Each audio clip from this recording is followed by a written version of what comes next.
তো আজকের আমি তোমাদের করাবো ক্লাস 10-এর কোষে দেখি 4 অধ্যায়ের যে তোমার আয়তঘন চ্যাপ্টারটা রয়েছে সেটা তোমাদের করাবো। একটু ভালো করে বুঝে নাও চ্যাপ্টারটা। সবাই বলে কঠিন, কিন্তু না, চ্যাপ্টারটা কিন্তু সবথেকে সহজ চ্যাপ্টার যদি একটু ঠান্ডা মাথা ব্যাপারটা বুঝে নাও। দেখো তাহলে কি, প্রথমে আমরা বুঝে নিই যে আয়তঘন ব্যাপারটা। দেখো ঘনবস্তু, ঘনবস্তু কি? যে কোনো ঘনবস্তু বলতে আমরা সাধারণত যে কোনো বাক্স টাইপের যেগুলো হয় না, যেমন লুডুর গুটি বা বাক্স, এগুলোকে সব বলা হয় ঘনবস্তু। এই যে দেখো, ঠিক আছে, এটা হলো ঘনবস্তু। এই ঘনবস্তু দু রকমের হয়ে থাকে। কিরকম হয়ে থাকে? একটা হয় আয়তাকার টাইপের, একটা আয়তকার টাইপের। এই যে এরকম আয়তাকার টাইপের হয়ে থাকে, ঠিক আছে, আর একটা হয়ে থাকে বর্গাকার টাইপের, ঠিক আছে, এরকম বর্গাকার টাইপের হয়ে থাকে। তাহলে এই ঘনবস্তু দু রকমের হয়ে থাকে, একটা হলো আয়তাকার টাইপের, একটা হলো তোমার এরকম বর্গাকার টাইপের, ঠিক আছে। এই আয়তাকার টাইপের ঘনবস্তুর যে আয়তাকার টাইপের যে ঘনবস্তুগুলো হয়, এগুলোকে বলা হয় তোমার আয়তঘন বা সমকোণী চৌপল। এগুলোকে কি বলা হয়? আয়তঘন বা সমকোণী চৌপল, আয়তঘন বলা হয়। আর এই যে তোমার বর্গাকার টাইপের যেগুলো হয় সেগুলোকে বলা হয় তোমার ঘনক বলা হয়। সেগুলোকে কি বলা হয়? ঘনক বলা হয়, ঠিক আছে। যেমন দেখো এই আয়তঘন, মানে এই আয়তঘন কি, দেখো দৈর্ঘ্য প্রস্থ রয়েছে, কিন্তু বর্গাকারের কোনো দৈর্ঘ্য প্রস্থ থাকে না, সবকটাকে আমরা বাহু বলেই বলি, কারণ দৈর্ঘ্য লম্বা চওড়া বলে কিছুই হয় না। তাহলে সেটা আমরা হচ্ছে বর্গাকার, মানে বর্গাকার, তাই জন্য কি বলা হচ্ছে? ঘনক বলা হয়। তাহলে একে কি বলা হচ্ছে? সমকোণী চৌপল বা আয়তঘন, একে বলা হয় আয়তঘন, আর এটাকে বলা হচ্ছে ঘনক, একে কি বলা হয়? ঘনক, ঠিক আছে। এইবার দেখো এই আয়তঘনক বা ঘনক, তাহলে কি বললাম, যদি আয়তাকার টাইপের আকার হয় তাহলে সেটাকে বলা হবে আয়তঘন, মানে আয়তাকার টাইপের যদি কোনো বাক্স হয়ে থাকে সেটাকে বলা হয় আয়তঘনক। আর যদি মানে বর্গাকার টাইপের যদি কোনো বাক্স টাইপের হয়ে থাকে তাহলে সেটাকে কি বলা হবে? সেটাকে বলা হবে ঘনক, ঠিক আছে। এইবার আমি একটা একটা করে প্রশ্নে আসি। কি, এই যে আয়তাকার, ধরো এই যে বাক্সটা, ঠিক আছে, এই হলো আয়তাকার বাক্স, ঠিক আছে, বা আয়তাকার বা বর্গাকার টাইপের বা আয়তাকার টাইপের এই বাক্সটা।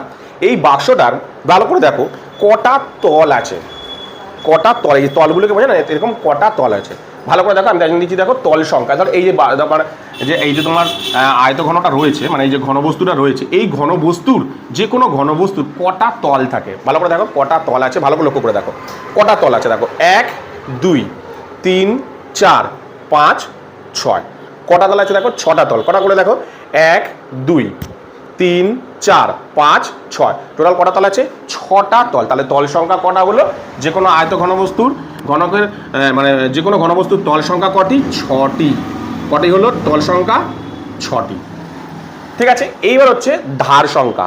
ধার বলতে এই যে এইগুলোকে সব ধার বলা হয়। এই ধার সংখ্যা টোটাল কটা আছে, ভালো করে দেখো টোটাল কটা ধার আছে। দেখো ভালো করে দেখো, 1 2 3 4 5 6 7 8 9 10 11 12, কটা কটা কটা ধার আছে? দেখো 12খানা ধার আছে, ভালো করে লক্ষ্য দেখো। এখানে দেখো 4টে আছে, এদিকটা ধরো 4টে আছে, 8টা 9টা 10টা 11টা, এই যে 11টা 12টা, তাহলে কটা ধার আছে? 12টা ধার আছে। তাহলে ধার সংখ্যা কটা? 12টি। ধার সংখ্যা কটি হলো? 12টি। এইবার শীর্ষবিন্দু সংখ্যা, অর্থাৎ শীর্ষবিন্দু মানে এই যে কোণগুলো দেখো, এই যে কোণের মাথাগুলো দেখো, এই যে এরকম শীর্ষবিন্দুর সংখ্যা কটা, ভালো করে দেখো।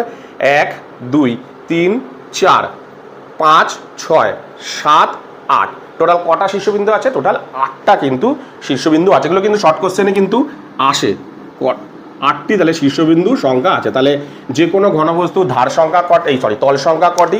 6টি। ধার সংখ্যা কটা? 12টা। শীর্ষবিন্দু সংখ্যা কটা? 8টা, ঠিক আছে। এইবার আসি আমি ফর্মুলা, কতগুলো ফর্মুলা আছে সেগুলো জেনে নাও। সবার প্রথমে কি আছে? ঘনকের আমি দিয়ে করছি না, ঘনকের সমগ্র তলের ক্ষেত্রফল। আগে ছিল না সমগ্র তলের ক্ষেত্রফল, আর মানে তোমার আয়তন বা কর্ণ বলতে কি বোঝো তোমরা আগেও জানো, তবু আমি তোমাদের বলেছি কর্ণ মানে সমগ্র তলের ক্ষেত্রফল মানে কি বোঝাচ্ছে। সমগ্র তলের মানে দেখো এখানে দেখো কটা তল আছে? আমি বললাম 6টা তল আছে। তাহলে এই 6টা তল মিলিয়ে কতটা জায়গা আছে? 6টা তল মিলিয়ে টোটাল কতটা জায়গা আছে, এই জিনিসটাকে বলা হচ্ছে সমগ্র তল। কি বললাম বুঝতে? অর্থাৎ এই যে কাগজ দিয়ে এটা পুরোটা তৈরি হয়েছে, কতটুকু কাগজ লেগেছে? এই যে একটা কাগজ উপরের, এদিকের কাগজ, এদিকের কাগজ, এদিকের কাগজ, এদিকের কাগজ, এদের টোটাল কটা? 6টা তল আছে, আমরা জানি 6টা তল। তাহলে এই যে 6টা মানে তল মিলিয়ে টোটাল কত কাগজ লেগেছে সেটাকে বলা হচ্ছে সমগ্র তল। সেটাকে কি বলা হচ্ছে? সমগ্র তলের ক্ষেত্রফল। ঠিক আছে, এরপর চলে আসছে, দেখো লেখা আছে ঘনকের কর্ণের দৈর্ঘ্য। যে কোনো কর্ণের দৈর্ঘ্য মানে কি, ধরো একটা বাক্সের ভেতর তোমাকে সব থেকে বড় বস্তু কতটা ঢোকাতে পারে, কিভাবে ঢোকাবে, তুমি সোজাসুজি যদি না ঢোকাতে পারো, যে কোনো ধরো এটা ঢোকাচ্ছ, তুমি এরকম ঢোকাচ্ছ, ঢুকছে না, এতটা এসছে, তুমি এটাকে পুরোভাবে কিভাবে করবে, এইরকমভাবে কোনাকুনিভাবে ঢোকাবে না, এই যেরকমভাবে কোনাকুনি, এটাকে বলা হচ্ছে কর্ণ। ঠিক আছে, এরপর চলে আসছি আমি, কি আছে আয়তন। আয়তন কি, আয়তন মানে হচ্ছে দেখো এই যে বাক্সটা, এই বাক্সটার ভেতরে যে জায়গার ভেতরে যে অংশটুকু জায়গা, কতটুকু জায়গা আছে, অর্থাৎ এই বাক্সের ভেতরে কতটুকু জায়গা আছে, এটাকেই বলা হচ্ছে তোমার আয়তন। অর্থাৎ এই বাক্সটার ভেতরে কতটুকু জিনিস ঢুকবে, এই ভেতরের অংশটুকু, সেটাকেই কিন্তু বলা হয়েছে কি না আয়তন। ঠিক আছে, এবার আমি একটা একটা করে ফর্মুলায় আসি। দেখো সবার প্রথমে আমি কি জেনে নেবো, ঘনকের সমগ্রতলের ক্ষেত্রফল। ঘনকের সমগ্রতলের ক্ষেত্রফল মনে করো, মানে বর্গক্ষেত্রের ক্ষেত্রফলের ফর্মুলা মনে করো, বর্গক্ষেত্রের ক্ষেত্রফলের ফর্মুলা মনে করো বাহু স্কোয়ার ছিল। কি ছিল, বাহু স্কোয়ার। ঘনকের সমগ্রতলের ক্ষেত্রফলে, বর্গক্ষেত্রে ক্লাস 9-এ তোমরা করেছো, বর্গক্ষেত্রের ক্ষেত্রফলের ফর্মুলা কি, ক্লাস 9-এ 8-এ করেছো। বর্গক্ষেত্রের ক্ষেত্রফলের ফর্মুলা হচ্ছে বাহু স্কোয়ার, বাহু গুণ বাহু, তাই তো। তাহলে এখানে কি আছে, এটা মানে ঘনক মানে আমি কি বলেছিলাম, যে বর্গাকার বর্গাকার বাক্সটা টাইপের, তাই তো। তাহলে টোটাল বাহু যদি টোটাল বর্গাকার কটা আছে, দেখো 6টা বর্গাকার আছে না, 6টা দিক এরকম না, সব দিকে তো বর্গাকার, তাহলে 6টা দিক আছে, তার মানে কি 6 গুণ বাহু স্কোয়ার। ঠিক আছে, তারপরে দেখো কর্ণের দৈর্ঘ্য। কর্ণের দৈর্ঘ্য ফর্মুলা হচ্ছে √3 গুণ বাহু। ঠিক আছে, তারপরে চলে আসছি মানে ঘনকের আয়তন। ঘনকের আয়তনের ফর্মুলা কি, বাহুর কিউব। ঠিক আছে, ঘনকের আয়তনের ফর্মুলা হচ্ছে বাহুর কিউব। এগুলোকে আসলে ধার বলে, তবে আমি বাহু বলে লিখেছি। ঠিক আছে, এরপর চলে আসছি আমি সমগ্রতল। আয়তঘন সমগ্রতলের ক্ষেত্রফলের ফর্মুলা দেখো, আমি এটা উপরে জায়গা ধরে নিয়ে বলে নিচে লিখেছি কি, আমরা কি লিখেছি, 2 ব্র্যাকেটের মধ্যে দৈর্ঘ্য গুণ প্রস্থ যোগ প্রস্থ গুণ উচ্চতা যোগ উচ্চতা গুণ দৈর্ঘ্য, এটা হচ্ছে তোমার সমগ্রতলের ক্ষেত্রফল। তারপরে আয়তঘনকের কর্ণের দৈর্ঘ্য কি, √ দৈর্ঘ্য স্কোয়ার প্লাস প্রস্থ স্কোয়ার প্লাস উচ্চতা স্কোয়ার। ঠিক আছে, তারপরে লাস্ট ঘনকের আয়তন দৈর্ঘ্য গুণ প্রস্থ গুণ উচ্চতা, এটা হলো ঘনকের আয়তন। দেখো এই যে মানে ঘনকের যে চ্যাপ্টারটা, মানে আয়তঘনকের যে চ্যাপ্টারটা, এটাতে ম্যাক্সিমাম তোমাদের কোনটা লাগবে বলো তো, ম্যাক্সিমাম তোমাদের লাগবে হচ্ছে তোমার এই যে ম্যাক্সিমাম মানে বেশিরভাগ তোমাদের মানে সবই লাগবে, তার মধ্যে এইটা বেশিরভাগ তোমার প্রয়োজন পড়বে, এই আয়তঘন মানে ঘনকের আয়তন আর তোমার এই আয়তঘনকের আয়তন, এইটা বিশেষ করে এইটা ম্যাক্সিমাম জায়গায় তোমরা এইটা পাবে। এই আয়তঘনকের যে আয়তনটা রয়েছে এইটাই ম্যাক্সিমাম অঙ্কতে রয়েছে এখানের মধ্যে। তাহলে এই দুটো খুব ইম্পর্টেন্ট, কিন্তু এখানের মধ্যে এই ফর্মুলা দুটো ম্যাক্সিমাম জায়গায় তোমরা সবই পাবে, কিন্তু এইটা সব থেকে বেশি রয়েছে। কি বললাম, বুঝতে পেরেছো তো? চলো প্রথমে আমি তোমাদের অঙ্কের মাধ্যমে জিনিসটাকে বোঝাই, তাহলে তোমাদের বুঝতে সুবিধা হবে। তো দেখো প্রথমে আমি কোন অঙ্কটা করবো, দেখো কোষে দেখি 4-এর যে 3 নম্বর, প্রথম দুটো অঙ্ক কিছুই নয়, 2 নম্বরে যে অঙ্কটা বলেছে সেটা হচ্ছে তল সংখ্যা, ধার সংখ্যা, শীর্ষবিন্দু সংখ্যা, আমি তো পড়িয়ে দিলাম। 3 নম্বরের অংশ দেখো বলেছে একটি সমকোণী চৌপলের ঘরের দৈর্ঘ্য, একটা সমকোণী চৌপল মানে একটি আয়তাকার টাইপের যে মানে ঘনবস্তু, অর্থাৎ আয়তাকার টাইপের ঘরটা, সেরকম দৈর্ঘ্য প্রস্থ উচ্চতা দিয়ে দিয়েছে 5 মিটার দৈর্ঘ্য, প্রস্থ হচ্ছে 4 মিটার আর উচ্চতা হচ্ছে 3 মিটার হলে ওই ঘরে সবচেয়ে লম্বা যে দণ্ড রাখা যাবে তার দৈর্ঘ্য কত হবে তা লিখি। তাহলে আমি কি বললাম, যে একটা চারকোনা যদি মানে মানে জায়গার মধ্যে, অর্থাৎ ঘন আয়তকার মধ্যে তুমি সব থেকে একটা ধরো, একটা তোমাদেরকে বলেছিলাম যে এরকম ধরনের একটা জিনিস আছে, ঠিক আছে, এর মধ্যে যদি তুমি এটাকে রাখতে চাও, তুমি এরকমভাবে দেখছো জায়গা ঢুকছে না, তুমি চেষ্টা করবে তখন কীরকমভাবে, সবসময় চেষ্টা করবে তুমি এরকম কোনাকুনি করে রাখার জন্য, অর্থাৎ তাহলে এখানে কি মানে যে দণ্ডটি রাখা যাবে সব থেকে মানে বলে যে দেখো ওই ঘরে সবচেয়ে লম্বা যে দণ্ডটা রাখা যাবে, তাহলে লম্বা দণ্ডটা কেমন রাখা যাবে, কোনাকুনিভাবে, তাহলে কি বের করতে হবে, সমকোণী চৌপলের কর্ণের দৈর্ঘ্য বের করতে হবে। তাহলে আমরা সমকোণী চৌপলের কর্ণের দৈর্ঘ্য ফর্মুলাটা লিখি প্রথমে, না সমকোণী চৌপলের কর্ণের দৈর্ঘ্য, সমকোণী চৌপলের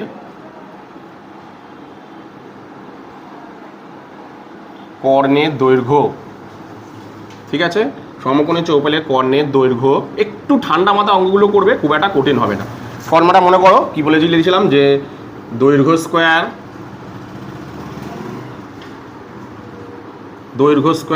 প্লাস প্রস্থ স্কোয়ার প্লাস উচ্চতা স্কোয়ার, তাই তো? ব্যাস আমি বসিয়ে দিই, সব কিছু এখানে দেয়া আছে, দৈর্ঘ্য প্রস্থ সব কিছু দেখো অঙ্কের মধ্যে কিন্তু দেয়া আছে। কি দেয়া আছে, কত কত দেয়া আছে দেখো, দৈর্ঘ্য আছে 5 স্কোয়ার প্লাস প্রস্থ হচ্ছে 4 স্কোয়ার, উচ্চতা হচ্ছে 3 স্কোয়ার, তাই তো? তাহলে কত দাঁড়াচ্ছে দেখি আমি, 5 × 5 = 25, 4 4 16, 3 3 9, তাই তো? কত দাঁড়াচ্ছে দেখি? 25, 31, 41, 41 আর 9 50, ঠিক আছে? 50 দাঁড়াচ্ছে কর্ণের দৈর্ঘ্য, 50। এখন অঙ্কটা শেষ হয়নি, এবার তুমি এটাকে ভাঙো। 50কে তুমি কি করবে? এখান থেকে রুট থেকে বের করো। কীভাবে বের করবে? 50কে লসাগু করলাম আমি, 25 দুগুণে 50, 5 5 25, তাহলে কেমন দাঁড়াচ্ছে না 5 গুণ 5 গুণ 2 কি বেরায়? একটা 5 বেরিয়ে যায় দুটো পাশ থেকে, আমরা জানি বর্গমূল থেকে দুটো থেকে একটা বেরালো, দাঁড়ালো কত দেখো? 5.5। তাহলে কত দাঁড়ালো না এত মিটার। তাহলে সমকোণী চৌপলের কর্ণের দৈর্ঘ্য বা দণ্ডটার যে দৈর্ঘ্য, সেই দৈর্ঘ্য মানে দণ্ডটার দৈর্ঘ্য কত হবে? 5√2 মিটার। কি বললাম বুঝতে পারছো? একদম সহজ অঙ্ক, একদম মানে একটু ঠান্ডা মাথায়, এগুলো সব শর্ট কোশ্চেনে আসে, ঠিক আছে? তারপরে এরপরে 4 নম্বর অঙ্কটা দেখো। 4-এর মানে অঙ্কটা কি বলছে? একটি ঘনকের একটি তলের ক্ষেত্রফল 64 বর্গ মিটার হলে ঘনকটির আয়তন হিসাব করে লিখি। বলছে একটি ঘনক মানে কোনটা বলেছিলাম আমি? যার মানে তল হচ্ছে বর্গাকার টাইপের, যার তল হচ্ছে বর্গাকার টাইপের, সেই ঘনকের একটি তলের ক্ষেত্রফল। ঘনকের এই ধরো একটা ঘনবস্তু, ধরো এরকম 4 কোণের একটা ঘনবস্তু হলে এই একটা তলের মানে এই একটা তলের ক্ষেত্রফল, এই একটা তলের ক্ষেত্রফল কত বলেছে দেখো? 64 বর্গ মিটার। তাহলে ঘনকটির আয়তন কত হবে বের করি। তাহলে একদম সহজ, কিভাবে বের করব? প্রথমে এই ঘনকের একটি তলের ক্ষেত্রফল দিয়েছে, মানে একটা দিক দিয়েছে, মানে কি ঘনকের একটা তলের ক্ষেত্রফল দিয়েছে মানে বর্গক্ষেত্রের একটা তল দিয়েছে, তাই তো? তাহলে বর্গক্ষেত্রের একটা তল থেকে আমরা বাহু বের করতে পারবো। কিভাবে বের করি? বর্গক্ষেত্রের ক্ষেত্রফলের ফর্মুলা কি? মানে বর্গক্ষেত্রের একটি বাহুর দৈর্ঘ্য এখান থেকে আমি আরামসে বের করতে পারবো। বর্গক্ষেত্রের একটি বাহুর দৈর্ঘ্য বা ঘনকের একটি বাহুর দৈর্ঘ্য, ঘনকের একটি বাহুর দৈর্ঘ্য, ঘনকের একটি বাহুর দৈর্ঘ্য, ভালো করে দেখো, ঘনকের একটি বাহুর দৈর্ঘ্য বা একটি ধারের দৈর্ঘ্য কত ধরে হচ্ছে দেখো। আমি কি বললাম যে আমরা মনে করো বর্গক্ষেত্রের ক্ষেত্রফলে যখন অঙ্ক করেছিলাম তখন বর্গক্ষেত্রের ক্ষেত্রফলের ফর্মুলা হচ্ছে বাহু স্কয়ার। এইবার যদি অঙ্কের মধ্যে ক্ষেত্রফল দেওয়া থাকে তাহলে বাহু বের করতে গেলে কি বর্গক্ষেত্রের বাহু ফর্মুলা হচ্ছে কি না, বর্গক্ষেত্রের একটি বাহুর দৈর্ঘ্য হচ্ছে ক্ষেত্রফলের রুট, ক্ষেত্রফলের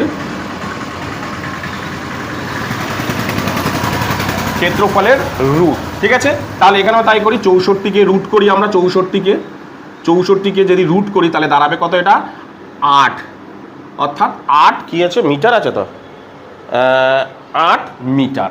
কত বেরালো দেখো? 8 মিটার। ব্যাস বেরিয়ে গেল, ঘনকের একটি ধারের দৈর্ঘ্য বেরিয়ে গেল, তাই তো? এবার ঘনকের আয়তন বের করতে বলেছে। ঘনকের আয়তনের ফর্মুলা কি? ঘনকের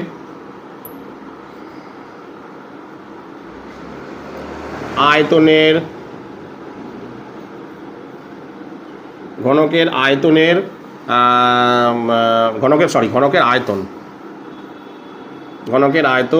কি? 6 গুণ বাহু স্কয়ার বা ধার স্কয়ার, যেটা ইচ্ছা লিখতে পারো।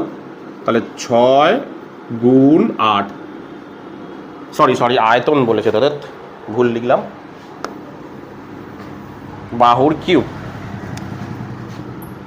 এটাকে এ বলেও ধরতে পারো তোমরা, এ বলে লিখতে পারো, বাহুর কিউব মানে এ কিউব দিলাম আমি। তাহলে 8-এর কিউব, ঠিক আছে? তাহলে দাঁড়াচ্ছে 8 64, 8 কত হচ্ছে দেখি? 512, 512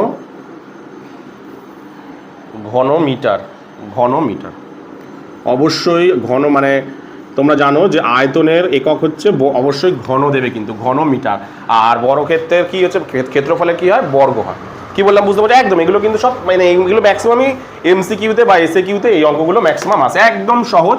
প্রথমে কি বলেছে? অঙ্কের মধ্যে ক্ষেত্রফল দিয়েছে একটা তলের, মানে ঘনকের একটা তল। ঘনকের একটা তল মানে কি? বর্গক্ষেত্রের বা মানে ক্ষেত্রফল দিয়ে দিয়েছে, বর্গক্ষেত্রের তল দিয়েছে, আমরা বর্গক্ষেত্র একটা বাহুর দৈর্ঘ্য দিয়েছে, ক্ষেত্রফল দিয়েছে। তাহলে বর্গক্ষেত্রের ক্ষেত্রফল থেকে আমরা বাহু কিভাবে বের করি? বর্গক্ষেত্রের ক্ষেত্রফল থেকে রুট ওভার করি, বেরিয়ে যায়, ক্ষেত্রফলে রুট করলে বেরিয়ে যাবে, ঠিক আছে? 64কে রুট করলাম, 8 মিটার। ব্যাস আয়তন মানে ঘনকের একটা বাহুর দৈর্ঘ্য পেয়ে গেছি। তাহলে বাহুর দৈর্ঘ্য ঘনকের কি হবে? ঘনকের আয়তন আমরা এ বলে ধরলাম, এই মানে এই ঘনকে এ বলে লিখি আমরা। তাহলে এ কিউব সমান 8 কিউব সমান 512 ঘনমিটার। কি বললাম বুঝতে পারছি? একদম সহজ অঙ্ক। তারপরে বলেছে আমাদের বকুলতলা গ্রামে 2 মিটার চওড়া এবং 8 ডেসিমিটার গভীর একটি খাল কাটা হয়েছে। যদি মোট এত ঘনমিটার মাটি কাটা হয় তবে খালটি কতটা লম্বা হিসাব করে লিখি। ভালো করে মন দিয়ে ব্যাপারটা বোঝো, এই অঙ্কগুলো কিছুই না, জাস্ট একটু ঠান্ডা মাথায় ভাবলে অঙ্কটা সহজ হয়ে যাবে। দেখো কি বলেছে, বলছে একটি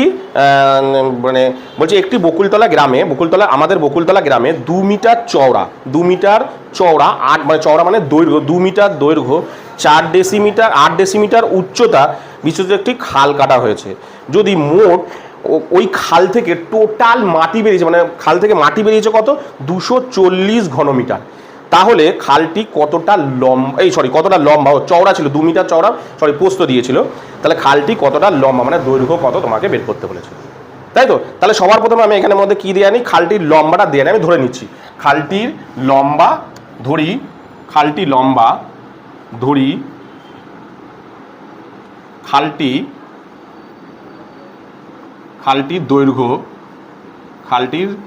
দৈর্ঘ্য বা লম্বা, খালটির দৈর্ঘ্য ধরে নিলাম আমি এইচ, ঠিক আছে। এইচ অঙ্কটা কিসে আছে দেখি, সমস্ত কিছু মিটারে আছে, তাহলে এইচ মিটার, ঠিক আছে, ধরে নিলাম, ঠিক আছে। এবার বলে দেখো খালটি থেকে মাটি কাটা হয়েছে, তাহলে কোনো জিনিস থেকে মাটি কাটা মানে এটা তো পুরোটা সলিড, মানে জায়গাটা তো পুরো সলিড, তার থেকে মাটি কেটেছে মানে কি, সেটার আয়তন মানে জায়গা, মানে কতটুকু জায়গা রয়েছে ভেতরে, কতটুকু অংশ কাটা হয়েছে, মানে এর ভেতর ধরো এটা পুরোটাই মাটি, ভেতর থেকে কাটা মানে কি, এটা কাটা মানে ভেতরের পুরো অংশটাকে বের করে নিচ্ছে, তাহলে পুরো অংশটা বের করে নেওয়া মানে কি, সেটাকে আয়তন বোঝাচ্ছে কিন্তু, তাই তো।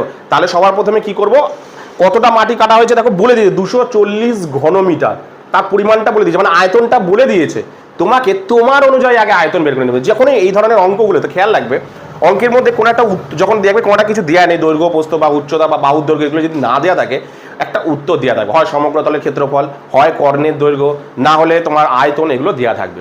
তুমি কি করবে, যেটা দেওয়া থাকবে তুমি তোমার অনুযায়ী আগে সেটা বের করে নেবে। তাহলে আমার অনুযায়ী আগে দেখি খালের থেকে কতটা মাটি কাটা হয়েছে, মানে খালটির আয়তন বের করে নিই। তাহলে আমি খালটির আয়তন কতটা আছে আমি দেখি, খালটির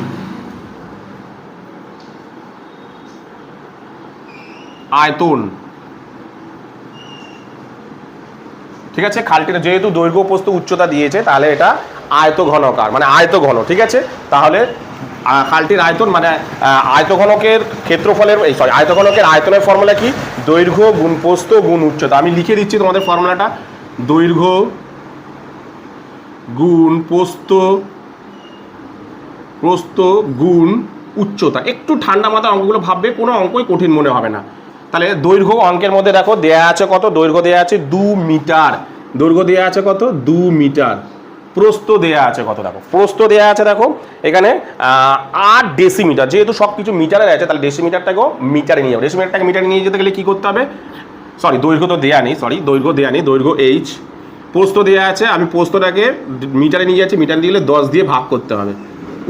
উচ্চতা কত দেয়া আছে, উচ্চতা দেয়া আছে হ্যাঁ 2 মিটার, প্রস্থ দেয়া আছে,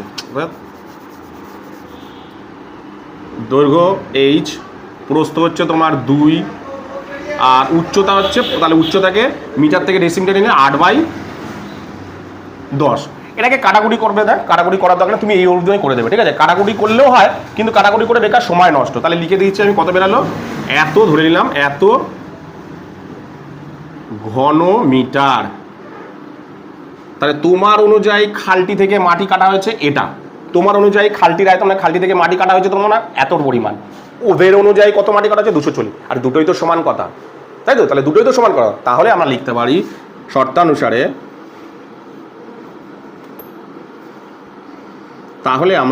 কি শর্তানুসারে, ভালো করে বোঝো ব্যাপারটা, আমি আরেকবার বলে দিই। বলছে যে কোনো অঙ্কতে, মানে এই ধরনের অঙ্কগুলোতে, বিশেষ করে এই পরিমিতি টাইপের অঙ্কগুলোতে যখনই কোনো উত্তর দিয়ে দেবে, বা যে কোনো ক্ষেত্রে যখন কোনো উত্তর দিয়ে দেবে, তুমি কি করবে, ধরো কোনো দৈর্ঘ্য প্রস্থ বা এগুলো দেওয়া থাকবে না, তুমি কি করবে, তোমার অনুযায়ী আগে উত্তরটা বের করে নেবে, তোমার অনুযায়ী। অর্থাৎ এখানে দিয়ে দেখো মাটি টোটাল কাটা কত পরিমাণ কাটা হয়েছে, মানে আয়তন কিন্তু দিয়েই দিয়েছে, কত দিয়েছে 240 ঘনমিটার, ঠিক আছে। তুমি তোমার অনুযায়ী কতটা মাটি কাটা হয়েছে বের করো। তাহলে আমার অনুযায়ী কতটুকু মাটি কাটা হয়েছে, আমার অনুযায়ী মাটি কাটা হয়েছে মানে কি, দৈর্ঘ্য আয়তন বের করো, দৈর্ঘ্য গুণ প্রস্থ গুণ উচ্চতা। অঙ্কের মধ্যে দৈর্ঘ্য দেওয়া ছিল না, দৈর্ঘ্য আমি ধরে নিলাম এইচ, ঠিক আছে। প্রস্থ 2, উচ্চতা 8 ডেসিমিটার ছিল, মিটারে নিয়ে গেছি 10 দিয়ে ভাগ করেছি, তাহলে বেরিয়ে আমার অনুযায়ী কতটুকু মাটি কাটা হয়েছে না, এইচ গুণ 2 গুণ 8/10 ঘনমিটার। এটাকে কাটাকুটি করে তোমরা মানে ক্যালকুলেট করে নিতে পারো, দরকার নেই, পরে কাটাকুটি করে অঙ্কটা ছোট হয়ে যাবে, দরকার নেই, একদম সময় নষ্ট করার দরকার নেই। তাহলে আমার অনুযায়ী কতটুকু মাটি কাটা হয়েছে, এতটুকু। তাহলে আমার অনুযায়ী কতটুকু মাটি কাটা হয়েছে, এইচ ইকুয়াল টু 2 × 8/10। ওদের অনুযায়ী কতটুকু মাটি কাটা হয়েছে, 240 ঘনমিটার। একই তো কথা, ব্যাস সমাধান করে দাও। এইচটাকে বাঁদিকে রাখো, এইচটাকে বাঁদিকে রাখো, ওটাকে ডান দিকে নিয়ে চলে যাও। কি দাঁড়াচ্ছে, 240 গুণ পাল্টে যাবে সব ওদিকে গেলে 1 এর 2, এটা কি হয়ে যাবে 10/8। ব্যাস এবার কাটাকুটি করো, 8 দিয়ে প্রথমে কাটা করি, 3 × 8 = 24, 30, 2 দিয়ে কাটি 15 দুগুণে 30। তাহলে এইচ ইকুয়াল টু কত বেরালো, 150 মিটার। কত বেরালো দেখো, কিছু ভুল হলো, এইচ ইকুয়াল টু বেরালো হচ্ছে 150, ও সরি, কতটা লম্বা বেরালো, লম্বা বেরালো দেখো 150 মিটার। একদম কত বেরালো, 150 মিটার। কি বললাম বুঝতে পারছো, একদম সহজ। তাহলে বেরিয়ে গেল কত বেরালো, মানে মাটি কাটা হয়েছে, এই লম্বা কতটা, 150 মিটার। কি বললাম বুঝতে পেরেছো। এরপরে দেখো 6 নম্বর অঙ্কটা কি বলেছে দেখো, বলেছে একটি ঘনকের কর্ণের দৈর্ঘ্য 4√3 সেন্টিমিটার হলে ঘনকটির সমগ্র তলের ক্ষেত্রফল লিখি। কি বলেছে দেখো, একটি ঘনকের কর্ণের দৈর্ঘ্য দিয়ে দিয়েছে। আমি কি বলেছিলাম, যখনই কোনো অঙ্কের এখানে দেখো মানে সমগ্র তলের ক্ষেত্রফল বলেছে, সমগ্র তলের ক্ষেত্রফল কি ছিল, 6 × বাহু স্কোয়ার, তাই তো, 6 × বাহু স্কোয়ার। তাহলে আমার এখানে তো বাহু দেয়া নেই, তাহলে আমাকে কীভাবে মানে ধার তো দেয়া নেই, তাহলে আমাকে এখানে কীভাবে বের করবো। আমি কি বলেছিলাম যে অঙ্কের মধ্যে নিশ্চয়ই কোনো একটা উত্তর দেওয়া থাকবে। দেখো বলে দিয়েছে, দেখো কর্ণের দৈর্ঘ্য দিয়ে দিয়েছে, ঠিক আছে, কর্ণের দৈর্ঘ্য কত দিয়েছে, 4√3। তাহলে আমি আগে আমার অনুযায়ী বার করে নিই। ধরে নিলাম ঘনকের একটি ধারের দৈর্ঘ্য, ধরে নিলাম আমি ঘনকের, আমি আগে ধরে নিই ঘনকের একটি ধারের, ঘনকের একটি ধারের দৈর্ঘ্য ধরে নিলাম, মনে মনে এ ধরে নিলাম, ঠিক আছে, এ সেন্টিমিটার। ঘনকের একটি ধারের দৈর্ঘ্য এ সেন্টিমিটার, ঠিক আছে, ভালো করে বোঝো, ঠিক আছে। এবার আমি কি করব, দেখো এখানে কর্ণের দৈর্ঘ্য দিয়েছে, আমি বারবার করে বললাম যখনই দৈর্ঘ্য প্রস্থ বা ধার এগুলো দেওয়া থাকবে না, তখনই তুমি সবার প্রথমে কি বের করে নেবে, তোমার সবার প্রথমেই কাজ হলো যেটা উত্তর দেওয়া থাকবে তুমি তোমার অনুযায়ী আগে, এখানে কর্ণ দেওয়া আছে তাহলে আমার অনুযায়ী আগে কর্ণ বের করে নিই। তাহলে ঘনকের কর্ণের দৈর্ঘ্য, ঘনকের কর্ণের দৈর্ঘ্য, কর্ণের দৈর্ঘ্য কত হচ্ছে দেখো, আমি আমার অনুযায়ী আগে বের করে নিই। কর্ণের দৈর্ঘ্যের ফর্মুলা কি ছিল মনে করো, √3 গুণ বাহু ছিল, তাহলে বাহুটা ধার ছিল বা বাহু ছিল, √3 গুণ এ বসে দিলাম ঘনকের কর্ণের দৈর্ঘ্য। আমার অনুযায়ী এটা বেরিয়ে গেল। এইবার দেখো আমার অনুযায়ী কর্ণ কত, এইটা, ওদের অনুযায়ী কর্ণ কত, 4√3, দুটো সমান। তাহলে শর্তানুসারে করে দিই, তাহলে শর্তানুসারে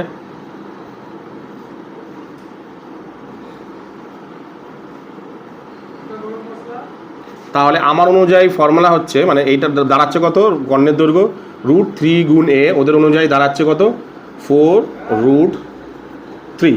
তাহলে এ ইকুয়াল টু, বাদিকে রাখি, এ ইকুয়াল টু 4√3, এটা 3টা ওদিক চলে গেলে নিচে চলে যাবে, তাই তো, তাহলে √3 কেটে যাচ্ছে, এ ইকুয়াল টু কত বেরাচ্ছে, সুতরাং এ ইকুয়াল টু বেরাচ্ছে 4 সেন্টিমিটার। কত বেরালো, 4 সেন্টিমিটার বেরালো। এবার কি বের করতে বলেছে, সমগ্র তলের ক্ষেত্রফল বের করেছে, ব্যাস একদম সহজ। তাহলে ঘনকের সমগ্র তলের ক্ষেত্রফল আরামসে বেরিয়ে যাবে, ধার বেরিয়ে যাবে, মানে ঘনকের সমগ্র তলের ফর্মুলা কি, ঘনকের সমগ্র তলের ক্ষেত্রফল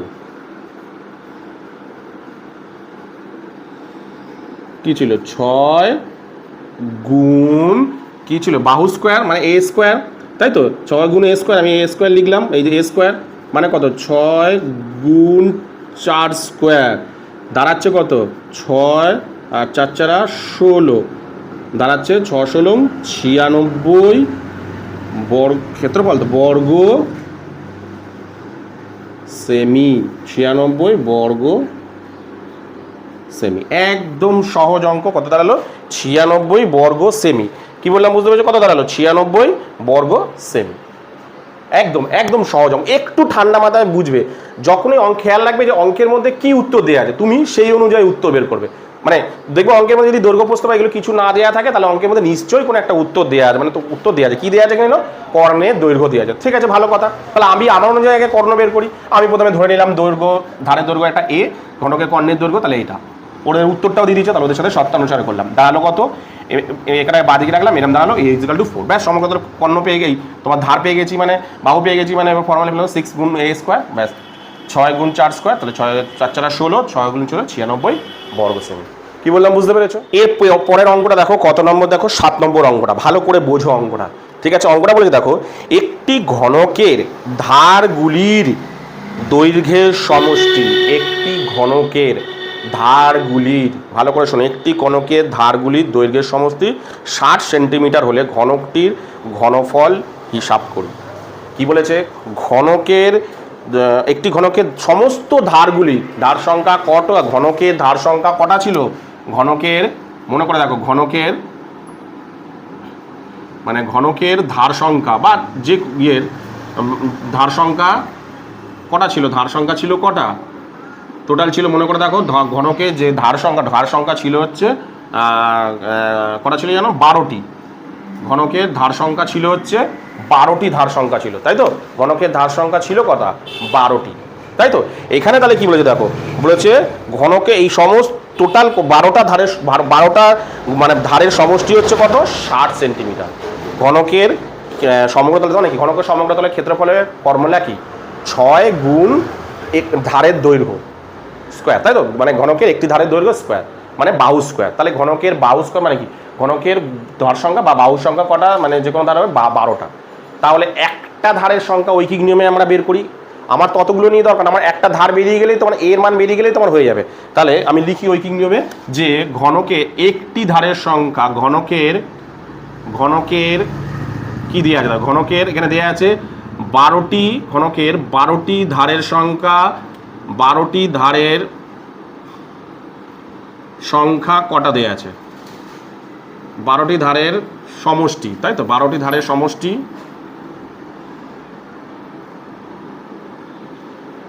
কটা দেয়া আছে? কত? 500 না, কত? 64, 60টি দেয়া আছে। তাহলে ঘনকে আমার তো একটা ধারেই দরকার, একটা ধারে বেরিয়ে গেলে তো হয়ে যাবে সব। একটা ধারে কত? 60/12 কত বেরালো? 5 সেন্টিমিটার, 5 সেমি, কত? 60 সেন্টিমিটার, 5 সেমি, তাই তো? ব্যাস, বেরিয়ে গেল। তাহলে ঘনকের তোমার ঘনকের এবার কি চেয়েছে? ব্যাস, ঘনকে একটা ধারের দৈর্ঘ্য পেলাম বা বাহুর দৈর্ঘ্য পেয়ে গেলাম। ব্যাস, ঘনকের সমগ্রতলের ক্ষেত্রফলের ফর্মুলা কি? একদম হয়ে গেল অঙ্ক। না, ঘনকের সমগ্রতলের ক্ষেত্রফল তাহলে কি হতে হচ্ছে? সমগ্র তলের ক্ষেত্রফল। একদম সহজ অঙ্ক। এগুলো সব এমসিকিউ বা এসিকিউতে ম্যাক্সিমাম আসে। কি আছে? 6 গুণ বাহু স্কোয়ার মানে ধার স্কোয়ার, তাহলে 6 গুণ 5 স্কোয়ার, 6 গুণ 5 5 25, তাহলে কত হচ্ছে? 25, 100, 150 বর্গ সেমি। কত দাঁড়াচ্ছে? 150 বর্গ সেমি, তাই তো? কি বলেছে দেখি? তাই বলেছে তো? মানে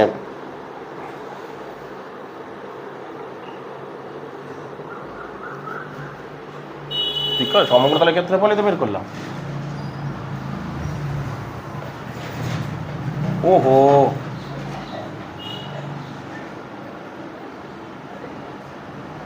কি চেয়েছে? ঘনকের তো ঘনফল চেয়েছে। দেখ, আমি তখন থেকে কি করলাম, ঘনকের তো তোমার ঘনফল চেয়েছে, ঘনকের আয়তন চেয়েছে, সরি, ঘনকের আয়তন চেয়েছে। ঘনকের আয়তনের ফর্মুলা কি ছিল? ঘনকের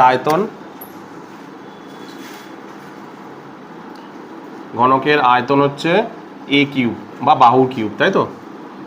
আমি লিখলাম এ কিউব, তার মানে কত? বাহুর কিউব, অর্থাৎ 5 কিউব কত দাঁড়াচ্ছে? 125 ঘন সেমি। 125 ঘন, আমি সমগ্র তলের ক্ষেত্রফল করে দিয়েছি, এটা হবে মানে 125 কত হয়েছে? 125 ঘন সেমি। একদম সহজ, এগুলো ম্যাক্সিমাম এমসিকিউ বা এসএকিউতেই কিন্তু এই প্রশ্নগুলো আসে। এই প্রশ্নগুলো তোমরা দেখবে এমসিকিউ বা এসএকিউতে এই প্রশ্নগুলো তোমাদের আছে। কি বললাম বুঝতে পেরেছো? এরপরে দেখো, এরপরে তোমাদের দেখো 8 নম্বর অঙ্কটা কি বলেছে, ভালো করে দেখো। যদি একটি ঘনকের 6টি পৃষ্ঠতল, মানে একটা ঘনকের তো সাধারণত তলের সংখ্যা করা থাকে 6টা তলের টোটালটা হচ্ছে 216 বর্গ সেমি, অর্থাৎ 6টা তল মিলিয়ে টোটাল কত আছে? 216 বর্গ সেমি। তাহলে ঘনকটির আয়তন হিসাব করে লিখি, ভালো করে বোঝো। একটি ঘনকের ধরে এটা টোটাল একটা, তো এই 6টা তল মিলিয়ে, এই 6টা তল মিলিয়ে টোটাল কত আছে? 216 বর্গ সেমি। এই 6টা তল মিলিয়ে টোটাল কত আছে? 216 বর্গ সেমি। তার মানে কি 6টা তল মিলিয়ে মানে কি ঘনকটা সমগ্র তলের ক্ষেত্রফল দিয়ে দিয়েছে না? ঘনকটা সমগ্র তলের ক্ষেত্রফল, তাহলে ঘনকটির আয়তন কত? আরে ঘনকটির 6টা তলের সমষ্টি দেয়া মানেই তো ঘনকটা সমগ্র তলের ক্ষেত্রফল দিয়ে দেয়া, হ্যাঁ কি না? ঘনকের টোটাল 6খানা ধার, এই টোটাল সমস্ত ধারের টোটাল সমষ্টি, টোটাল জায়গা কতটুকু আছে না? 216 বর্গ সেমি। তাহলে ঘনকটির আয়তন, ঘনকের আয়তনের ফর্মুলা কি না? বাহুর কিউব, তাই তো, মানে এ কিউব। তাহলে একদম সহজ হবে করে প্রথমে কি দিয়েছে? ঘনকের সমগ্র তলের ক্ষেত্রফল, তাহলে এটা দেওয়া আছে 216। তাহলে আমি কি বলেছিলাম? যা দেওয়া থাকবে তুমি তোমার অনুযায়ী আগে বের করে নেবে। তাহলে আমি অনুযায়ী আগে বের করে নিই। ঘনকের একটি মানে ধারের দৈর্ঘ্য এ কিউব ধরে নিলাম। ঘনকের একটি ধারের দৈর্ঘ্য, একটি ধারের দৈর্ঘ্য কত? এ। এ কি আছে? সেমি, ঠিক আছে। তাহলে ঘনকের সমগ্র তলের ক্ষেত্রফল যেহেতু দেওয়া আছে, আমি আমার অনুযায়ী ঘনকের সমগ্র তলের ক্ষেত্রফল বের করি। ঘনকের সমগ্র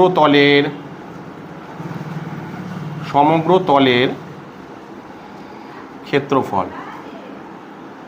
ঠিক আছে। ঘনকের সমগ্র তলের ক্ষেত্রফল, তাহলে আমি আমার অনুযায়ী বের করি। কি জানি যে 6 গুণ a স্কোয়ার বেরিয়ে গেল, কত দাঁড়ালো? 6a স্কোয়ার, তাই তো? এটা বেরিয়ে গেল। ব্যাস, অঙ্কের মধ্যে দেখো আমার অনুযায়ী সমগ্র তলের ক্ষেত্রফল কত দাঁড়ালো? 6a স্কোয়ার, তাই তো?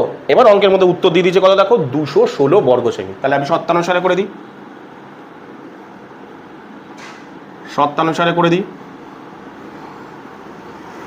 আমার অনুযায়ী 6a স্কোয়ার ইজিক্যাল টু ওদের অনুযায়ী 216, তাই তো? হ্যাঁ, 216। তাহলে এ স্কোয়ারটাকে বাঁ দিকে রাখি প্রথমে, এটাকে নিয়ে চলে যাই, 6টাকে ওদিকে নিয়ে চলে যাই, কাটাকুটি করি 6 দিয়ে। 6কে 3 6 18, 6 6 36। তাহলে এ স্কোয়ারটা তুলে দিলে এটা বর্গমূল হয়ে যাবে 36। 36কে বর্গমূল করলে কত দাঁড়ায়? 36কে বর্গমূল করলে দাঁড়ায় হচ্ছে 6। তাহলে কত বেরালো? 6 সেমি, ঠিক আছে। ব্যাস, অঙ্কের মধ্যে কি বের করতে বলেছে দেখে নিই। অঙ্কের মধ্যে বের করতে বলেছে হচ্ছে তোমাকে না ঘনকের আয়তন। ব্যাস, ঘনকের আয়তনের ফর্মুলা লিখি আমি। ঘনকের আয়তন, ঘনকের আয়তনের ফর্মুলা হচ্ছে কি জানি আমরা? এ কিউব। তার মানে এ কিউব মানে 6 কিউব, তাই তো? 6 6 36, 36কে 6 6 36 6 36 6 6 36 হচ্ছে। 36কে 6 দ্বিগুণ করলে 6 6 36 6 3 6 19 20 21, 216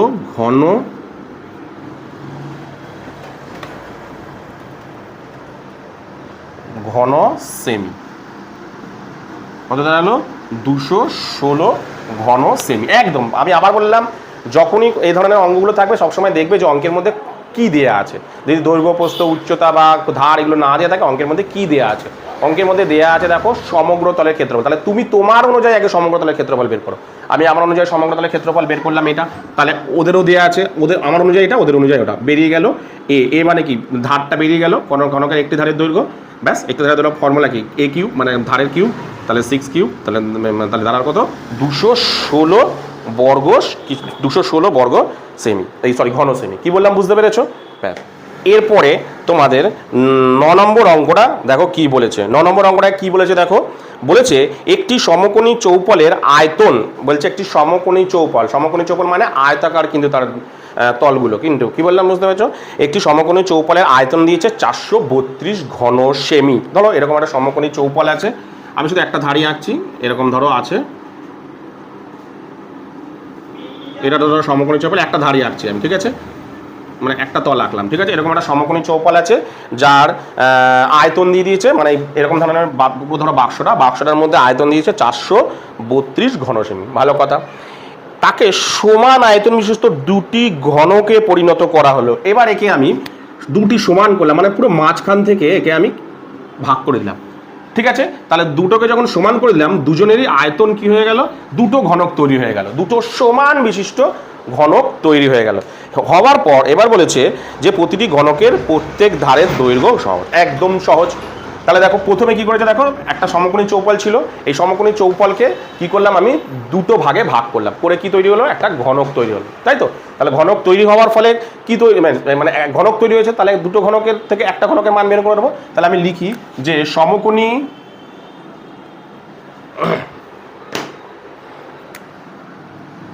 আমি আগে লিখি যে সমকোণী চৌপল, সমকোণী চৌপলকে সমান দুটি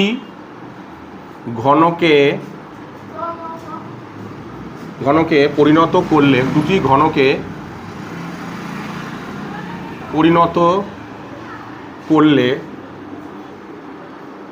দুটি ঘনকে পরিণত করলে এক একটি ঘনকের মান, এক একটি ঘনকের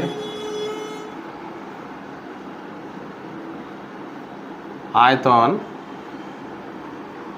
তাহলে দুটি ঘনক মানে ওই সমকোণী চৌপল কত ছিল 432, একে দুটো ভাগে ভাগ করছি, তাই তো, দুটো ভাগে মানে দুটো ঘনক তৈরি হচ্ছে, তাহলে এক একটা ঘনক কত হচ্ছে 432 ডিভাইডেড বাই 2, কতটা হচ্ছে 2 দুগুণে 4, 16 দুগুণে 32 ঘন সেমি।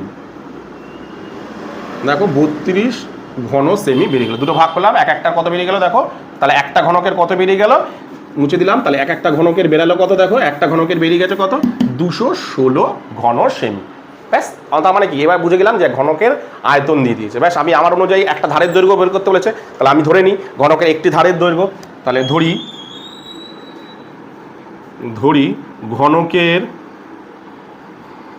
ঘনকের একটি ধারের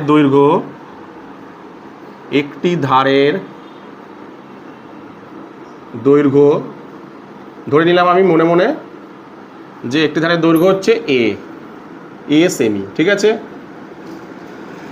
তাহলে আমি আমার অনুযায়ী আয়তন বের করি ঘনকের, সুতরাং ঘনকের আয়তন কি বলেছি, কেন আমি আয়তন বের করছি, আমি বলেছি অঙ্কের মধ্যে যেটা থাকবে উত্তরটা সেইটা তোমার অনুযায়ী বের করে নিতে হবে। তাহলে ওরা আয়তন মানে দুটো ভাগে ভাগ করে যেটা পেলাম সেটা কি ঘনক, এক একটা ঘনকের আয়তন পেয়ে গেলাম, তাহলে আয়তন পেয়েছি, তার মানে কি আমাকেও আয়তন বের করতে হবে, আমি আমার অনুযায়ী আয়তন বের করছি। তো হারের ধরো, তাহলে আয়তনের ফর্মুলা কি, এ কিউব পেয়ে গেলাম।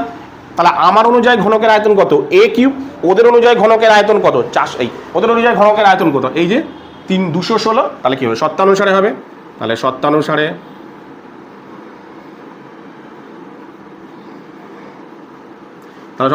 এ কিউব ইজিক্যাল টু 216, তাহলে ভাঙলে কি দাঁড়াচ্ছে, লসাগু করে দেখো, 216কে 2 দিয়ে 2 একে 2, 8 দুগুণে 16, 2 দিয়ে 5 দুগুণে 10, 4 দুগুণে 8, 2 দিয়ে 27 দুগুণে 54, 3 দিয়ে 3 নং 27, 3 দিয়ে 3 3 9, তাহলে তিনটে 2 থেকে একটা 2, তিনটে 2 থেকে একটা 3, কত দাঁড়াচ্ছে 6, তাহলে এই ইকুয়াল টু কত বেরালো 6। তাহলে ঘনকের এক একটা ধারের দৈর্ঘ্য কত বেরিয়ে গেল, 6 সেমি।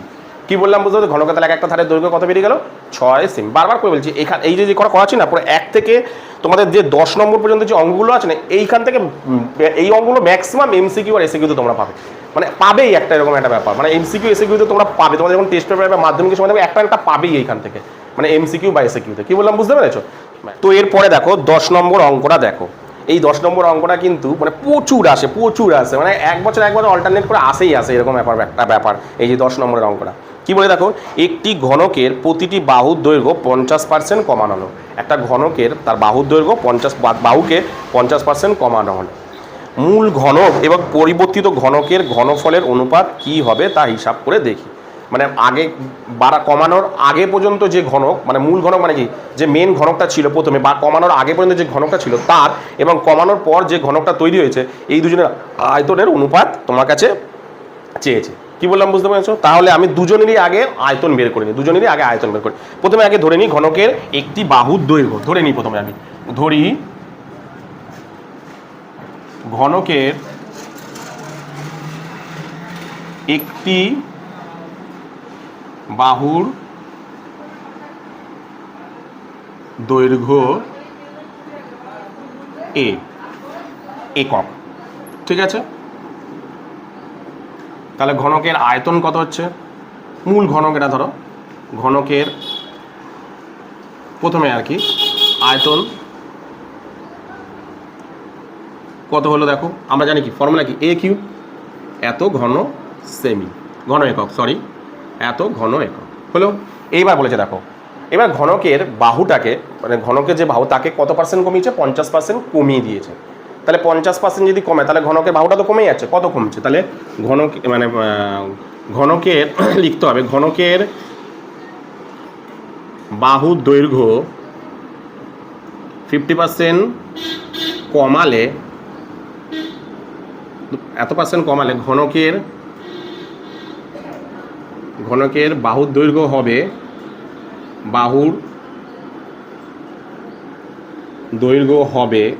ঘনকের বাহুর দৈর্ঘ্য কত হবে ভালো করে দেখো কত ছিল, আমি এখানে করছি ঘনকের বাহুর দৈর্ঘ্য ছিল কত, এ, কমাচ্ছি, কত কমাচ্ছি, এর 50%,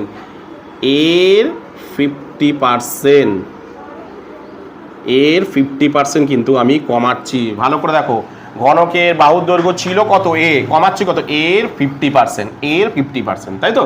তাহলে কত দাঁড়াচ্ছে দেখো, এ 50% মানে কত, 1/2, 50% মানে কত, 1/2, মানে এটাকে যদি ভাঙো তোমরা কেমন দাঁড়ায়, 50 এটা মানে কত, এটা কাটাকুটি করো 1/5, সরি 1/5 বেরালো, তাহলে দাঁড়াচ্ছে কত দেখো, এ দাঁড়াচ্ছে হচ্ছে a/5, লসাগু করো, সরি যেটা ভুল হয়েছে, 5 দুগুণে 10, লসাগু হচ্ছে 2 লসাগু, তাহলে দাঁড়াচ্ছে 2a - a, তাই তো? দাঁড়াচ্ছে কত, a/2, যদিও 50% এটাই হয়, a/ এত কি যেন একক, তাই তো? এত একক দাঁড়ালো, তাহলে কি পরিবর্তন হয়ে গেল দেখো, কমে গিয়ে কত হয়ে গেল, আগে ছিল এ, এখন ঘনকের বাহুর দৈর্ঘ্য হয়েছে কত, a/2, তাহলে এই পরিবর্তিত ঘনকের, এই যে পরিবর্তিত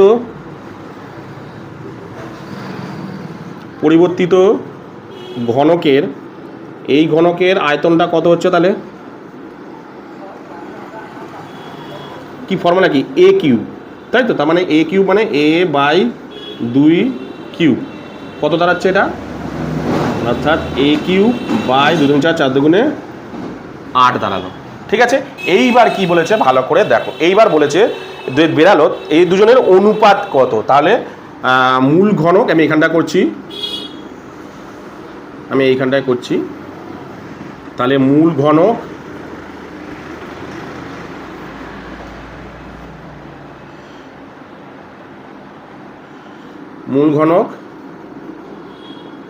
ও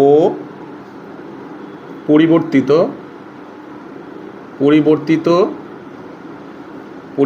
ঘনকের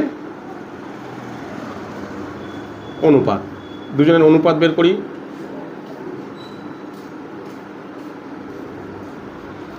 দাঁড়াচ্ছে কত, তাহলে ভাগ করি, মানে অনুপাত মানে ভাগ, তার মানে কি এ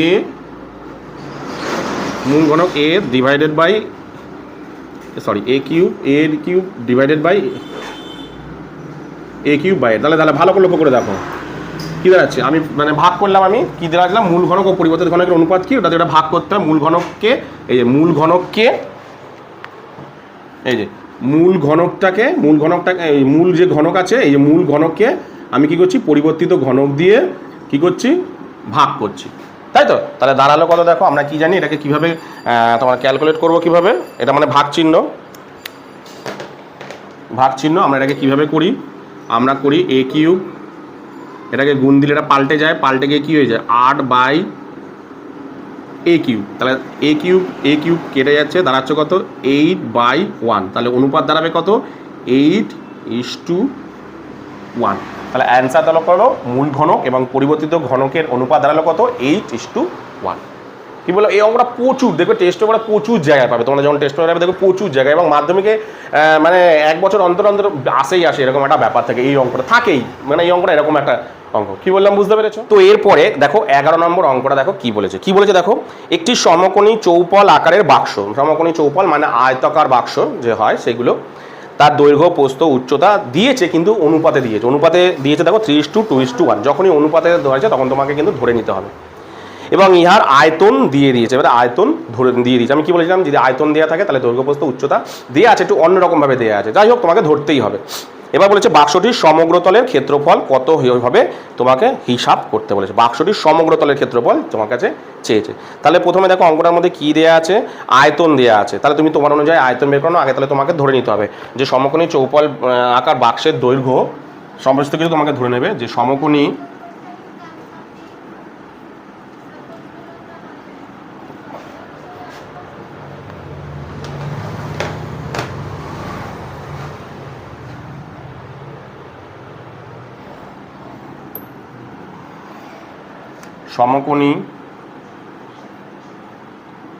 ধরি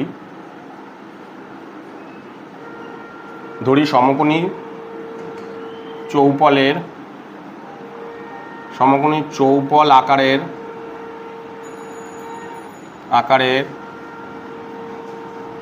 বাক্সের, ঠিক আছে, বাক্সের দৈর্ঘ্য 3x ধরে নিলাম, প্রস্থ 2x, আর উচ্চতা 1x। তাহলে কি আছে 11 সেমি, এত সেমি, ঠিক আছে, সেমি। ঠিক আছে, যেহেতু আয়তন দেওয়া আছে অঙ্কের মধ্যে দেখো, তাহলে তুমি তোমার অনুযায়ী আয়তন বের করে নাও, কারণ এখনও কিন্তু দৈর্ঘ্য প্রস্থ কিচ্ছু অরিজিনাল বেরায়নি। তাহলে আমি আগে আমার অনুযায়ী আগে আয়তন বের করি না, সমকোণী চৌপলের আয়তন, সমকোণী বা আয়তঘনকের আয়তন, সমকোণী চৌপলের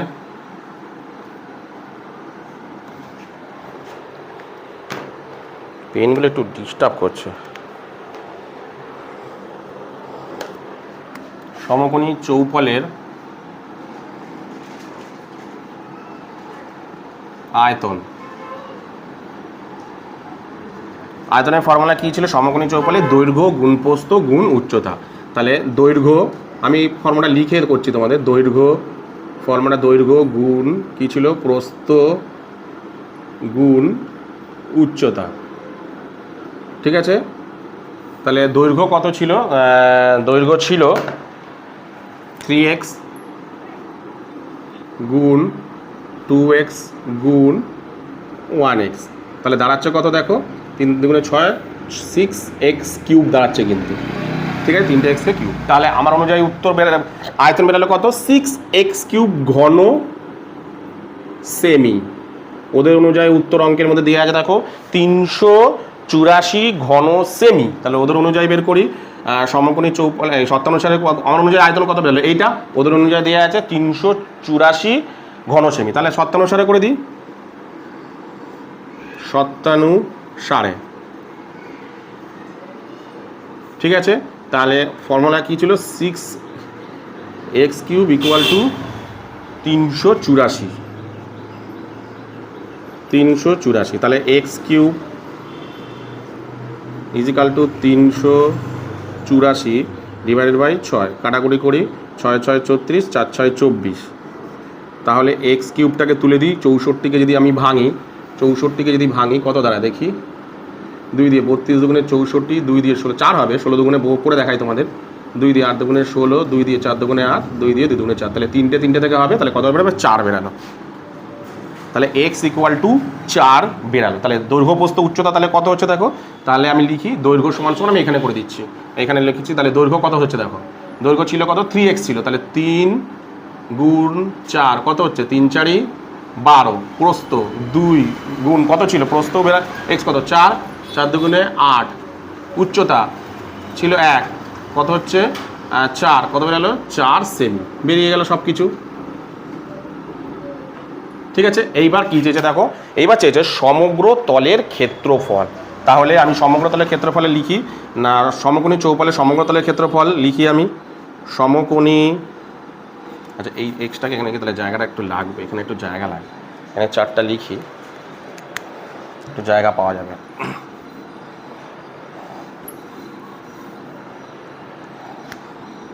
সমকোণী, এটা একটু বড় ফর্মুলাটা, সমকোণী চৌপলের সমগ্র তলের ক্ষেত্রফল, সমগ্র তলের ক্ষেত্রফল। ভালো করে মনে করে দেখো কি ছিল 2, ঠিক আছে, ব্র্যাকেটের মধ্যে আমি শর্টে লিখছি দৈর্ঘ্য গুণ প্রস্থ, তাই তো, যোগ প্রস্থ গুণ উচ্চতা, যোগ উচ্চতা গুণ দৈর্ঘ্য। অনেকভাবে আগে দৈর্ঘ্য উচ্চতা লিখতে পারো, যেরকম লিখলে গুণের বেলা তো সব একই হবে। ঠিক আছে, ব্যাস আমি এবার মানগুলোকে সব বসাবো। 2, ঠিক আছে, ব্র্যাকেটের মধ্যে কি বসছে দৈর্ঘ্য কত, দৈর্ঘ্য 12 গুণ প্রস্থ হচ্ছে 8, যোগ প্রস্থ হচ্ছে কত, প্রস্থ হচ্ছে 8 গুণ উচ্চতা হচ্ছে 4, যোগ উচ্চতা হচ্ছে কত 4, দৈর্ঘ্য হচ্ছে কত 12, তাহলে দাঁড়াচ্ছে কত দেখি 2, ব্র্যাকেটের মধ্যে 8 12 96, 8 12 96, 4 32, 4 12 48। আমি এইখানটায় করছি, হ্যাঁ এখানটা জায়গা ধরবে না, তাহলে কত হচ্ছে 2 গুণ এটা কত হচ্ছে দেখি 8 আর 2 10, 10 আর 6 16, 6 হাতে রইল 1, 4 3 7, 8 6 14 15 16, 16 6 হাতে রইল 1, 4 আর 3 7, 7 7 14 15 16 17, 176, 176 হচ্ছে তো দেখি 40 144 45 46 56 66 76, হ্যাঁ 176। এবার এই দুটোকে গুণ করলে 6 দুগুণে 12 2, 7 দুগুণে 14, 7 দুগুণে 14, আর 1 15, 2 1 2, আর 1 3, 352 বর্গ সেমি। এইগুলো একটু বড় অঙ্ক, সাধারণত খুব কম জায়গায় এই ফর্মুলাটা ব্যবহার হবে তোমাদের এই মানে চ্যাপ্টারতে। তাহলে কত বেরালো 352 বর্গ সেমি, কত বেরালো 352 বর্গ সেমি। ঠিক আছে, একদম সহজ ব্যাপারটা, কিছুই না। আমি বলেছিলাম যে অঙ্কের মধ্যে যখনই কোনো দৈর্ঘ্য প্রস্থ উচ্চতা ভালোভাবে দেয়া থাকবে না, বা ধারের দৈর্ঘ্য দেওয়া, তোমার কী করে নেবে, আগে অঙ্কের মধ্যে কী দেওয়া আছে ধরে নেবে, ধরে নেওয়ার পর যেটা তোমার দেয়া আছে অঙ্কের মধ্যে, সে আয়তন দিতে পারে, সমগ্র তলের ক্ষেত্রফল দিতে পারে, কর্ণের দৈর্ঘ্য দিতে পারে, যেটা দেয়া আছে তুমি কি করবে তোমার অনুযায়ী সেটাকে বের করে নেবে। তাই করেছি আমি, প্রথমে ধরেছি তাই বের করে নিয়েছি, আয়তন আমার অনুযায়ী বের করেছি, মানে দৈর্ঘ্য গুণ প্রস্থ গুণ উচ্চতা, এটা হলো কত এটা, ব্যাস আমার অনুযায়ী আয়তন যদি এটা হয় ওদের অনুযায়ী এটা, ব্যাস এখানে রাখলাম, রেখে এটাকে 64কে করলাম, 64কে মানে কিউব তাহলে 64। এবার আমি এখানটা করলাম,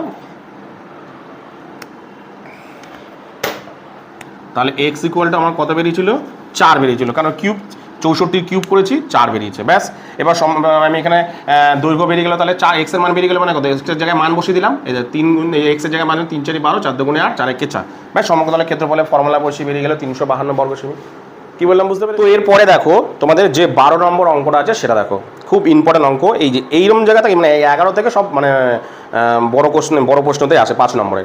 দেখো এটা খুব ইম্পর্টেন্ট অঙ্ক, কিন্তু কি বলেছে দেখো, একটি চা বাক্সের ভিতরের দৈর্ঘ্য প্রস্থ ও উচ্চতা যথাক্রমে 7.5 ডেসিমিটার, মানে দৈর্ঘ্য প্রস্থ হচ্ছে 6 ডেসিমিটার এবং উচ্চতা হচ্ছে 5.4 ডেসিমিটার। ভালো করে শোনো মন দিয়ে, বলেছে একটা চা বাক্স, ধরো সাপোজ ধরলাম এটা একটা চা বাক্স, এর বলেছে ভিতরের, কিন্তু বলেছে ভালো করে দেখো পুরো ভিতরের অংশটা, এটা কিন্তু মোটাও থাকতে পারে, বলেনি পুরো এইখান থেকে এত অবধি, দেখো এটা যদি একটু মোটা থাকে, এটা মোটা থাকে, সেটা নিয়েও কিন্তু বলেনি, বলেছে এইখান থেকে এতটুকু, মানে এই গ্যাপ থেকে এই গ্যাপ অবধি, ঠিক আছে, এই ভেতরের অংশটুকু, মানে এই ভেতরের অংশটুকু ধরেছে, ধরো এগুলো একটু মোটা, ধরো এগুলো যদি এত মোটা হয়, এগুলো কিন্তু ধরেনি, বলেনি বাইরের টুকু, শুধু বলেছে ভিতরের অংশটুকু। ভিতরের দৈর্ঘ্য প্রস্থ দিয়ে দিয়েছে কত, বলেছে দেখো দৈর্ঘ্য দিয়েছে তোমার 7.5 ডেসিমিটার, 6 ডেসিমিটার হচ্ছে তোমার প্রস্থ, আর উচ্চতা হচ্ছে 4.5 ডেসিমিটার, ঠিক আছে। এবার বলে দেখো ভালো করে শোনো, চা ভর্তি বাক্সের ওজন, মানে চা প্লাস বাক্স, এই দুজনের মোট ওজন হচ্ছে 52 কিগ্রা 350 গ্রাম, ভালো কথা। কিন্তু খালি অবস্থায় এবং চা যদি না থাকে, মানে চা ভর্তি করে পুরো বাক্সটার ওজন হচ্ছে তোমার কত না 52 কিগ্রা 350 গ্রাম, কিন্তু খালি অবস্থায়, মানে এর ভেতরে এই পুরো ভেতরে কিছু নেই, পুরো ফাঁপা, এই খালি অবস্থায় এর ওজন কত হচ্ছে 3.75। তার মানে কি, ওটা থেকে ওটা যদি আমি বিয়োগ করি, তাহলে তো চায়ের ওজনটাই পেয়ে যাবো, মানে চা কতটা পরিমাণ আছে সেটা পেয়ে যাবো। তো তাহলে বলেছে 1 ঘন ডেসিমিটার চায়ের ওজন কত, তোমাকে এটা বের করতে বলেছে। একটু ঠান্ডা মাথায় অঙ্কটা করবে, অঙ্কটা যদি বোঝো তাহলে অঙ্কটা কঠিন না। ভালো করে শোনো, বলেছে প্রথমে কি করলাম, আমি কি চা বাক্সটা, মানে চা বাক্সের ভিতরের আয়তনটুকু কতটুকু আছে, আমি চা বাক্সের আয়তন, ঠিক আছে, তাহলে চা বাক্সের আয়তনটাকে সবার প্রথমে আমি বের করে নিই, না চা বাক্সের আয়তন, চা বাক্সের আয়তন ভিতরের টুকু দিয়ে দিয়েছে, তাহলে কি দিয়েছে দেখো 7.5 দৈর্ঘ্য, আমরা কি জানি দৈর্ঘ্য গুণ প্রস্থ গুণ উচ্চতা, আচ্ছা আমি লিখে দিচ্ছি, দৈর্ঘ্য ফর্মুলা কি ছিল, দৈর্ঘ্য গুণ প্রস্থ গুণ উচ্চতা, তাই তো, তাহলে 7.5 গুণ 6 ডেসিমিটার গুণ কত 4.5 ডেসিমিটার, এত ডেসিমিটার। আচ্ছা এটাকে না গুণ করবে না, রেখে দেবে, পরবর্তীকালে কাটাকুটি করে সুবিধা হয়ে যাবে, গুণ করলেও করার দরকার নেই, গুণ করলে সময় নষ্ট, ভুল হলে আবার পুরো গেল, দরকার নেই, একদম লাস্টে গিয়ে করবে, এত ঘন ডেসিমিটার আমি রেখে দিলাম, লাস্টে গিয়ে কাটাকুটি হয়ে যাবে, তখনই ছোটো হয়ে যাবে, ঠিক আছে। তাহলে চা বাক্সের আয়তন এখানে আমরা পেয়ে গেলাম, চা বাক্সে কতটুকু জায়গা আছে। এবার ভালো করে দেখো, বলেছে চা বাক্সের ভিতরের, মানে মানে চা সমেত বাক্সের ওজন হচ্ছে 52 কিগ্রা 350 গ্রাম, আর শুধু মানে খালি বাক্সের ওজন হচ্ছে 3 কিলো 75 গ্রাম। তাহলে আমি কি করব, তাহলে আমি একটা কাজ করি, তাহলে আমি যদি মানে খালি বাক্স থেকে চা শুদ্ধ বাক্সের ওজনকে বাদ দিই, তাহলে কি বেরাবে, শুধু চায়ের ওজন বেরিয়ে যাবে না, তাই তো। তাহলে আমি বের করে নিই শুধু চায়ের ওজন, শুধু চায়ের ওজন কত আছে, শুধু চায়ের ওজন মানে দেখো 52 কিগ্রা, আমি পয়েন্ট ধরে নিলাম, 52 কিগ্রা 350 গ্রাম, মানে এটা ধরে নিলাম 350 বিয়োগ 3.75 কিগ্রা, ঠিক আছে, এরমভাবে লিখলাম আমি, ঠিক আছে। আমি এটা বিয়োগ করি, বিয়োগ করে দাঁড়াবে 48.6 কিগ্রা, এত কিগ্রা বেরালো, ঠিক আছে। এইবার ভালো করে দেখো এটা কেন বের করলাম, দেখো অঙ্কের মধ্যে না লাস্ট একটা জায়গায় বলে দিয়েছে, দেখো বলেছে দেখো 1 ঘন ডেসিমিটার চায়ের ওজন, 1 ঘন ডেসিমিটার চায়ের ওজন কত, ঠিক আছে। তাহলে আমি একটা কাজ করি, ভালো করে লক্ষ্য করে দেখো, এই এত ঘন ডেসিমিটার মানে এটা পুরো বাক্সটা, তো তাহলে এই এত ঘন ডেসিমিটার মানে কি, এর পুরো বাক্সের ভিতরের অংশটা, তো এই পুরো ভিতরে কতটুকু চা ধরে, এই এতটুকু, তার মানে কি এত ঘন ডেসিমিটার চায়ের ওজন কত 48.6 কিগ্রা না। ভালো করে ঠান্ডা মাথায় বোঝো, বলেছে দেখো খালি বাক্সের ওজন মানে মানে চা সমেত বাক্সের ওজন কত, এটা খালি বাক্সের ওজন কত, এটা তাহলে বিয়োগ দিলে কিসের ওজন বেড়েছে, এটা শুধু চায়ের ওজন বেরাচ্ছে না, তাই তো। এই চায়ের ওজন মানেটা কি, বলেছে 1 ঘন ডেসিমিটার চায়ের ওজন কত, তার মানে কি এই যে পুরোটা, মানে পুরো কি এই পুরো বাক্সের ভিতরে কতটুকু এত ঘন ডেসিমিটার চায়ের ওজন, এটা তো পুরো বাক্সটার ভেতরের অংশটুকু, মানে এইটা তো পুরো বাক্সটার আয়তন, এর মধ্যে এইটুখানির মধ্যে তো চাটা ধরাবে, তাহলে এই পুরো বাক্সে মানে এই পুরো যে ঘন মানে জায়গাটায় এতটা চা ধরে, তার মানে কি এত ঘন ডেসিমিটার জায়গায় চা ধরে কত, এতটা, তাহলে 1 ঘন ডেসিমিটার, ব্যাপারটা বোঝো না, এত ঘন ডেসিমিটার ধরো, এত 4.5 এত ঘন ডেসিমিটার, এত ঘন ডেসিমিটার বাক্সে, এত ঘন ডেসিমিটার বাক্সে চা থাকে, এত ঘনডেসিমিটার বাক্সে চা থাকে কতটা,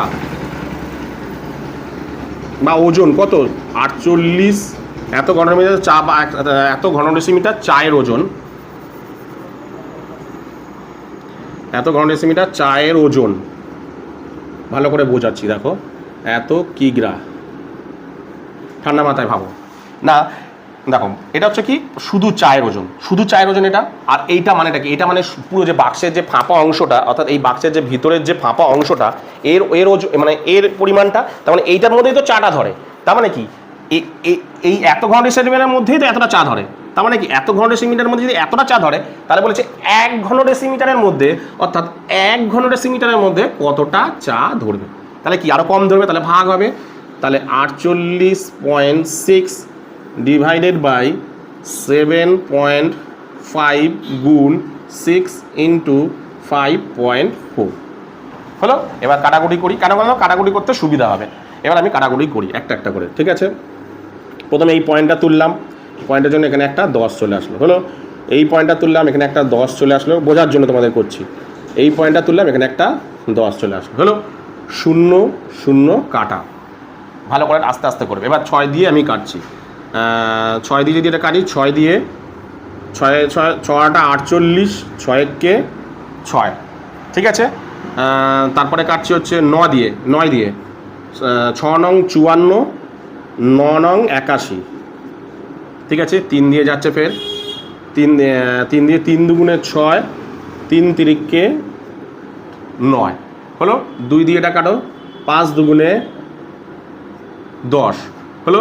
এবার 3 দিয়ে এটাকে কাটো, 3 দিয়ে যদি এটাকে কাটো, 3 একে 3 দুগুণে 6, 3 পাঁচা 15, 5 দিয়ে এটা কাটো, 5 দিয়ে 5 পাঁচা 25, দাঁড়ালো কত দেখো, এখানে দাঁড়ালো হচ্ছে 1/, এই এখানে দাঁড়াচ্ছি লিখছি, এখানে দাঁড়ালো কত দেখো 1/5 কিগ্রা, তাই তো। তাহলে দেখো যেহেতু কিগ্রাতে এসছে, তাহলে আমি কি করবো, এটাকে গ্রামে নিয়ে চলে যাই, মানে একটা ভগ্নাংশ এসে যখন আমি এটাকে গ্রামে নিয়ে চলে, তাহলে এখানে করছি, হ্যাঁ।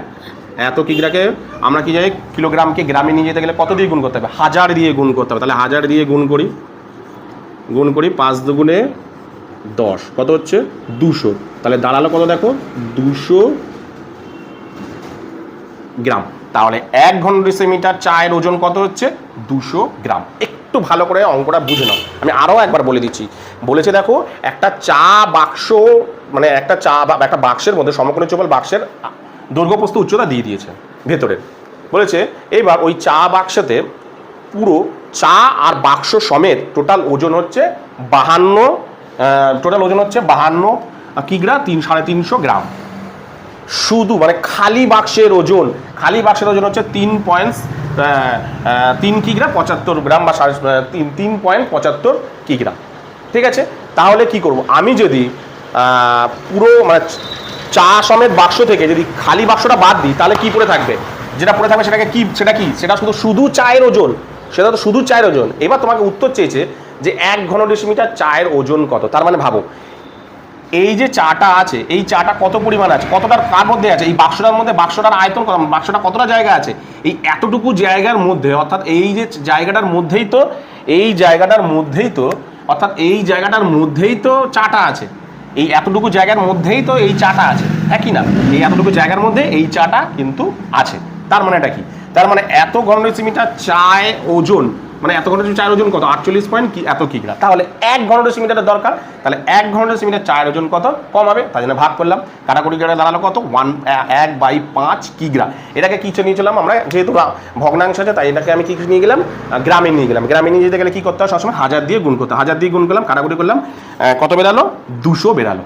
তাহলে বেরালো কত 200 গ্রাম।